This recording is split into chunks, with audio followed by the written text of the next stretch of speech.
stage. What for? This makes for the quandary of the ages, and the answers to this can only come to those who are ready for them. All in. This is why your yes must be yes, and your no must be no completely, which is the directness of the heart. Intention is led through it, and it becomes the choiceless gateway to life and the spirit. How we walk to this narrow gate matters just as much as how we walk through it. The forces of death would have you continually push yourself away from life and your spiritual connection, so that your heart is burdened with regret that you didn't live fully, totally, completely, and that there will be so many more goals to chase after.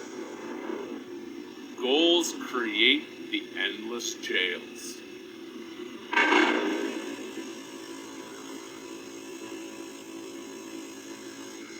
And would one not make every effort to avoid this eternal recurrence? It is madness to follow the tenets of the many just because they are the many, as truth is not a democracy.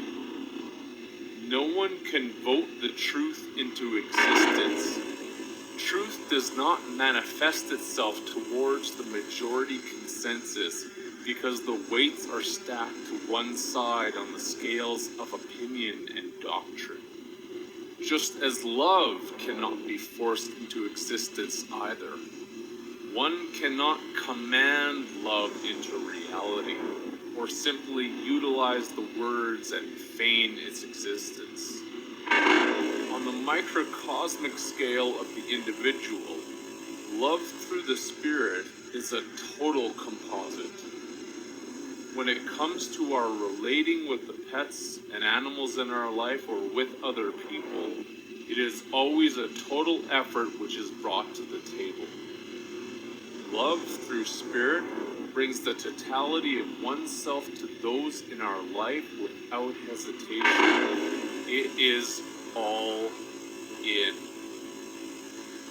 The frustration that one often feels in this world is when the reception and reciprocation to one's love is at best lukewarm. The search for others who would give the totality of themselves is altogether too often one that is done in vain. This is why many who abide by the law of spirit in this regard feel a much deeper connection to the animals in their life, as animals tend to respond to us with the totality of their being and carry with them no judgment either. This same frustration can exist when there is a lot of talk about love, truth, and freedom. How can one comprehend these things when they have not put their whole effort into the search for the deepest meaning of them? To put one's whole body, heart, mind, and spirit into that search for their whole life. Authenticity is quite easily read by those who have put in this effort, and it can make for a lonely journey when one is seeking fire in a sea of ice. Love is all in, or it is no love at all. It is also an unconquerable force because it doesn't pick favorites. It doesn't lift one thing up while pressing another down. And its only condition is that it must be unconditional. There is no other form that honors its name. It gives, and it gives, and it gives. It never asks for a single thing in return. Life, then life, then more life.